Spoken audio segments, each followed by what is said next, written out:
네, 오늘 이 새언약 시대의 율법과 성령이라는 제목의 말씀을 가지고 우리가 함께 은혜를 받기를 원합니다. 네, 이 새언약 시대는 예수 그리스도와 성령의 시대를 이렇게 복합적으로 함께 엮어서 새언약 시대라 그렇습니다. 그래서 이 새언약 시대는 특별히 율법이 아닌 성령의 시대다 하는 사실을 우리가 주목해서 살펴볼 겁니다. 예레미야 31장 31절 34절에 보면 새언약에 대한 예고, 새언약을 예언하신 내용이 납니다. 여호와의 말씀이니라. 보라, 날이 이르리니 내가 이스라엘 집과 유다 집에 새 언약을 맺으리라. 새 언약을 세우시겠다고, 맺겠다라고 이렇게 예고를 하셨어요. 그 새 언약의 내용은 뭐냐? 34절에 내가 그들의 악행을 사하고 다시는 그 죄를 기억하지 아니하리라. 여호와의 말씀이니라. 네, 새 언약 시대에는 사람들의 악행을 사하신다는 겁니다. 다시는 그 죄를 기억하지 아니하리라. 그렇게 말씀하셨어요. 네, 이것이 새 언약의 어떤 특징 중에 하나입니다. 예수 그리스도로 말미암는 우리의 구속을 온전히 완성하신 것, 예수의 피로 말미암아 그것이 온전케 되어졌다는 겁니다. 자, 그리고 두 번째 내용이 뭐냐면, 그러나 그날 후에 내가 이스라엘 집과 맺을 언약은 이러하니 곧 내가 나의 법을 그들의 속에 두며 그들의 마음에 기록하여 나는 그들의 하나님이 되고 그들은 내 백성이 될 것이라. 이 여호와의 말씀이니라. 여기 나의 법, 하나님의 법을 그들 속에 두며, 그러니까 사람들이 이제 속에 두고 그들의 마음에 기록하겠다. 이것이 새 언약 시대의 특징이라는 거예요. 옛 언약의 유대인들이 그 돌판에 새겨진 율법으로 하나님을 섬기는 방식하고 새 언약 시대에 성령이 우리 마음에 오셔서 하나님의 법으로 우리를 이끄시는 새 언약의 시대의 그 방식이, 삶의 방식이 완전히 다르다. 이것이 핵심입니다. 이것은 이제 신약 성경에서도 이 새 언약에 대해서 그대로 인용을 하시면서 13절에 결론적으로 뭐라고 얘기하냐면 이렇게 얘기합니다. 새 언약이라 말씀하셨음에 첫 것은 낡아지게 하신 것이니. 네, 모세 율법으로 말미암는 첫 언약은 낡아졌다는 거예요. 그리고 낡아지고 쇠하는 것은 없어져 가는 것이니라. 없어지게 하고 난 이후에 첫 언약을 대신해서 세운 것이 새 언약이다. 그렇게 얘기하는 겁니다. 그러니까 구약의 돌판에 새겨진 그 율법이 더 이상 이 새 언약 시대에는 의미가 없는 거죠. 자, 그러면 왜 첫 언약인 율법을 하나님께서 폐하시고 쇠하게 하셔서 낡아지게 하셔서 없어지게 하셨는가? 그 이유가 뭐냐? 그 이유는 율법의 한계 때문입니다. 율법의 한계. 율법은 육신의 연약함으로 우리의 구원과 성화의 조건이 될 수 없다는 거예요. 자, 이거는 처음부터 하나님께서 고려하시고 주신 겁니다. 율법을 주실 때 하나님께서는 사람들이 이 율법을 온전히 지켜낼 수 있을 것이라는 기대를 가지고 주신 게 아니에요. 왜냐하면 인간의 연약함을 누구보다 잘 알고 계시기 때문에 그 하나님의 법을 제대로 지킬 수 있을 것이라고 하나님 생각도 안 하셨어요. 근데 그걸 잘 아시는 하나님이 그럼 왜 율법을 주셨냐 하는 거죠. 그래서 처음부터 율법은 육신의 연약함으로 한계가 있다. 어떤 한계냐?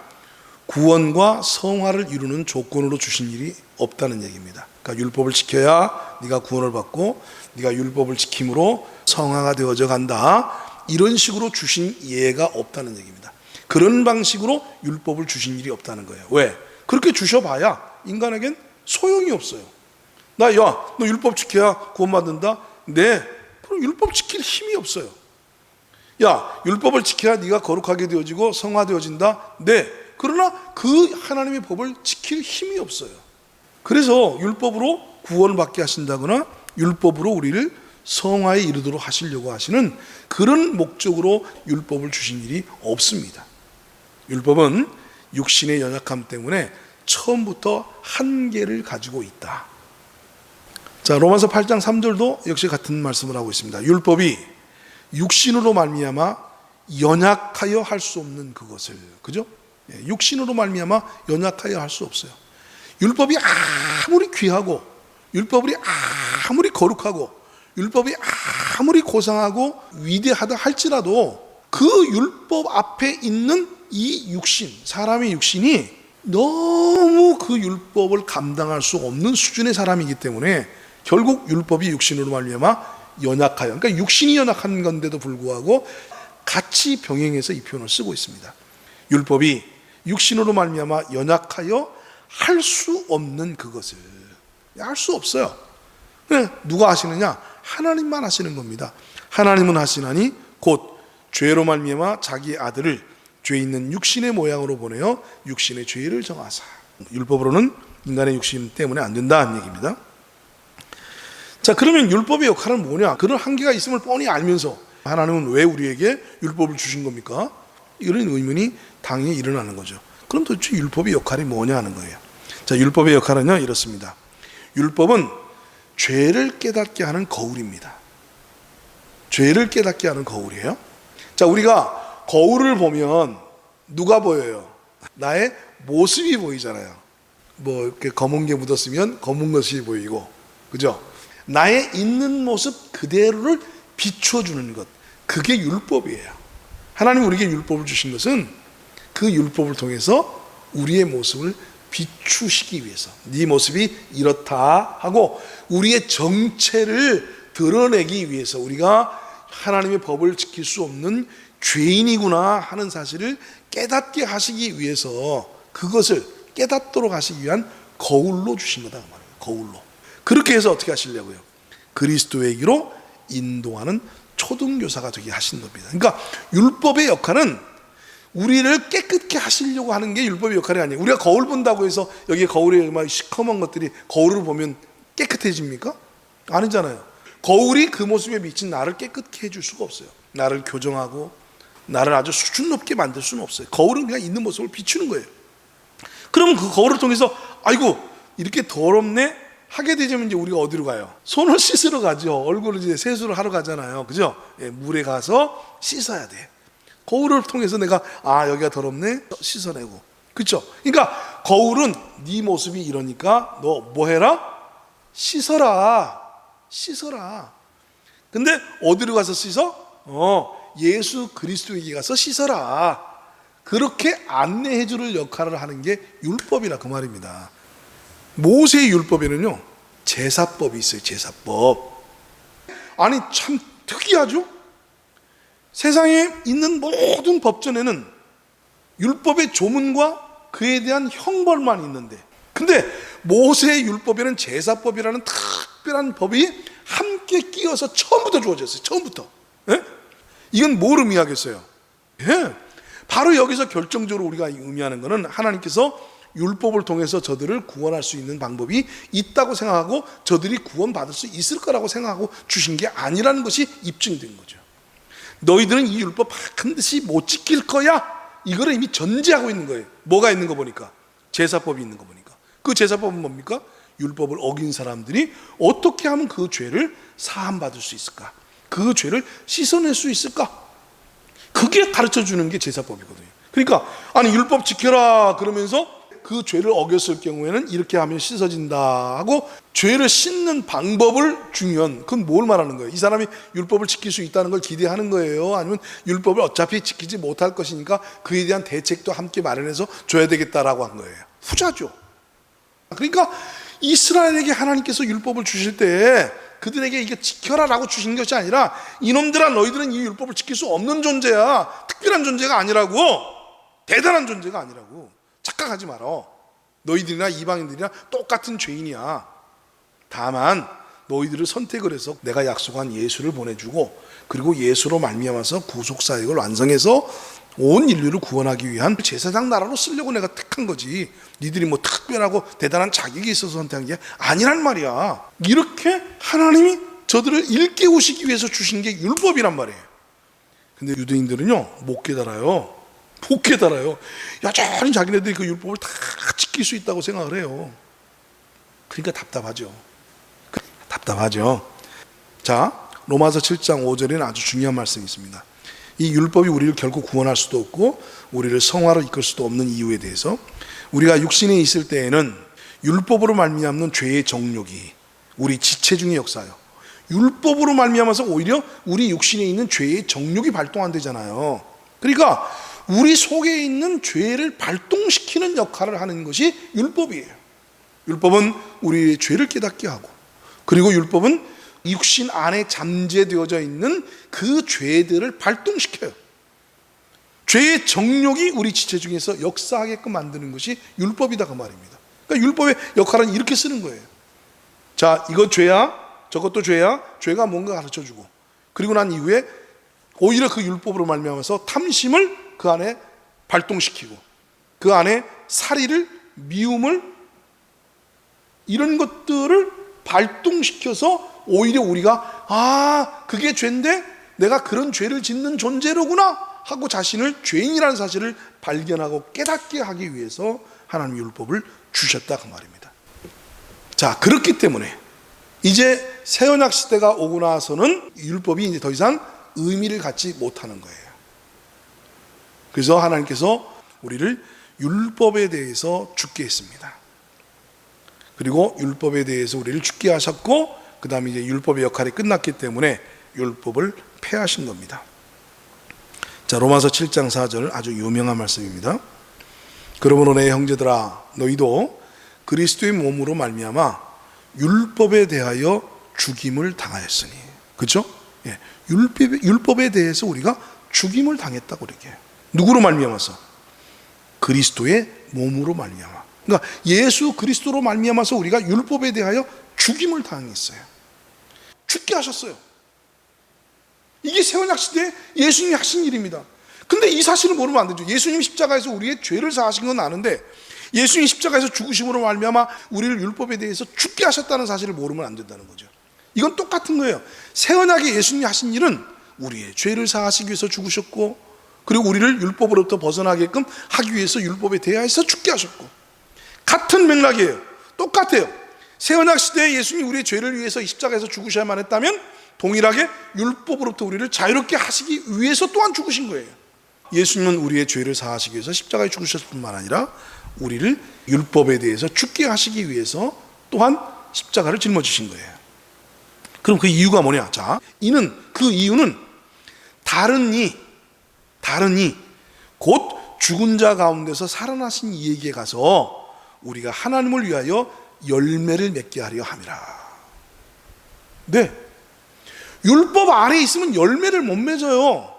율법 아래에 있으면 구원을 못 받듯이 율법 아래에 있으면 성화의 열매를 못 맺습니다.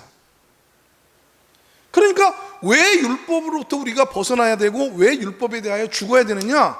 그것은 율법이 이제 아니라, 율법을 따라서 율법을 지키기 위해서가 아니라 새로운 자, 그 새로운 자가 누굽니까? 다른 이, 곧 죽은 자 가운데서 살아나시니 예수 그리스도잖아요. 예수 그리스도잖아요. 그래서 예수 그리스도에게 가서 우리가 하나님을 위하여 열매를 맺게 하려 함이라. 즉 다시 말해서 이제는 우리를 지배하는 주체가 달라졌다는 거죠. 율법 아래서 우리가 살았지만 이제 율법이 더 이상 우리를 주재할 수가 없어요. 그렇게 하고는 이제 새로운 주인에게 가게 하신 거예요. 그 새로운 주인이 누구예요? 예수 그리스도. 그리고 그 예수 그리스도는 오순절날 성령으로 우리 안에 오십니다. 그리고 우리 안에서 이제 법이 되시는 거죠. 자, 6절.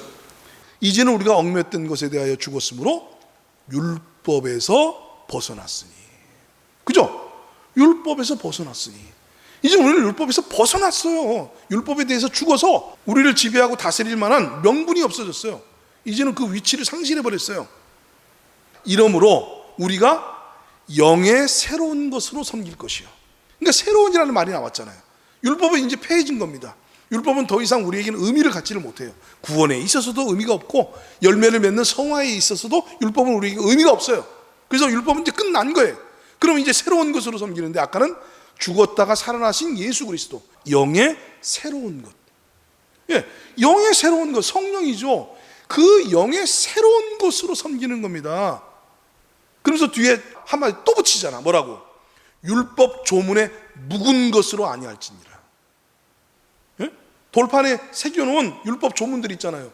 그 율법 조문을 뭐라고 얘기했어요? 묵은 것이래. 묵은 것. 묵은 게 뭐예요? 낡아지고 쇠해져서 없어져 가는 거. 그 묵은 거예요. 그게 그 율법이니까. 율법 조문들은 이미 묵은 것으로서 낡아지고 쇠해져서 없어져 가는 것들이에요.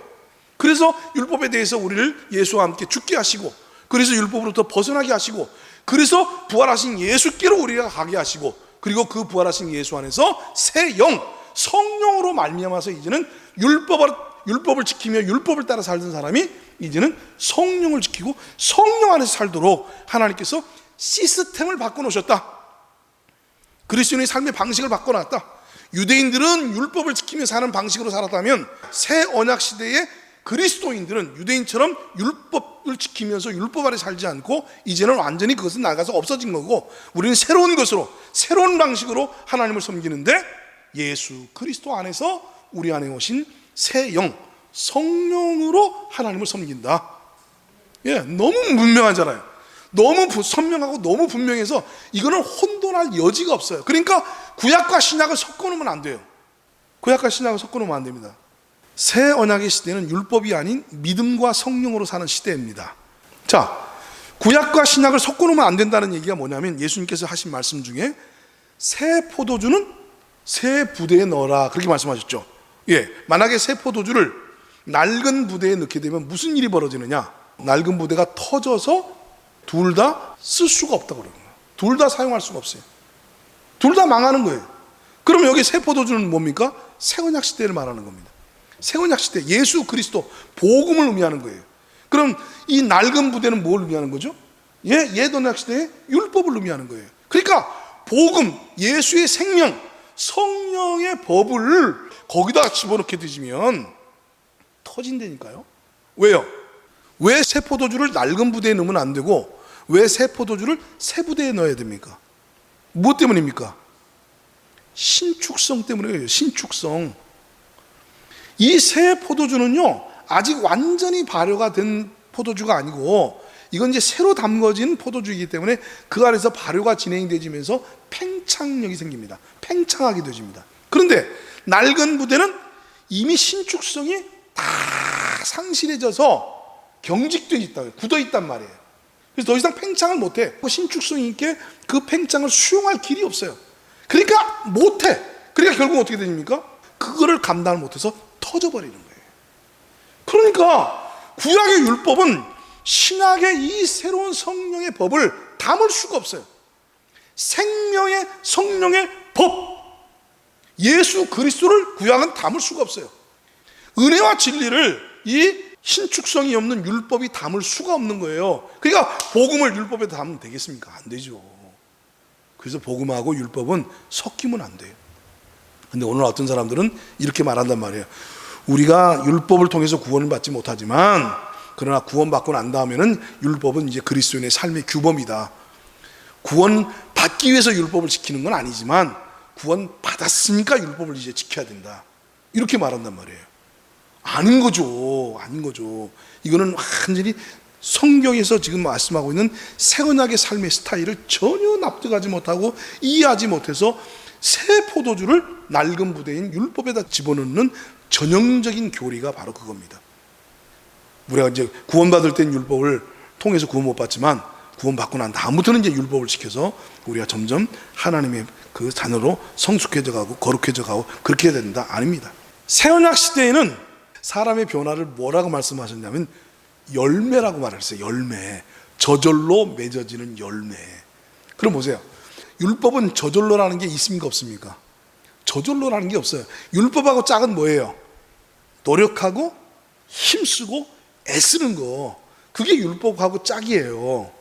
근데 복음은 뭡니까? 성령을 쫓아 행하니까 저절로 율법의 요구가 이루어지더라. 그래서 절로 열매를 맺더라. 요한복음 15장. 그리고 그 열매가 성령의 열매가 우리 안에서 맺어진다. 그러니까 신약성도 그리스도의 삶은 열매가 맺어지는 거예요. 생명의 성령의 법으로 말미암아서 우리가 그 믿음 안에서 주님을 믿고 그리고 주님이 이루어 놓으신 사실들을 믿고 성령이 우리를 이끄실 때 따라가면 열매가 맺어지는 거지. 열매를 맺기 위해서 막 가지가 노력하고 애씁니까? 아니에요. 가지가 포도나무에 붙어 있으면 절로 열매를 맺나니. 그렇지 않습니까? 그래서 절로 열매를 맺는 시대에 저절로 우리가 거룩해지고 저절로 우리가 주님과의 바른 관계를 맺으면 예수의 형상으로 변화되어지는 성화되어지는 시대에 이것이 새 언약의 시대이다. 그래서 왜 새 언약의 시대가 필요했냐? 율법의 한계 때문이다. 그래서 율법을 이제 대체를 무엇으로 했느냐? 성령으로 대체를 했다. 그래서 이제는 구약의 유대인들은 율법으로 사는 법을 배웠다면 신약의 성도들은 성령으로 사는 법을 배워야 된다. 이것이 오늘 말씀의 핵심입니다.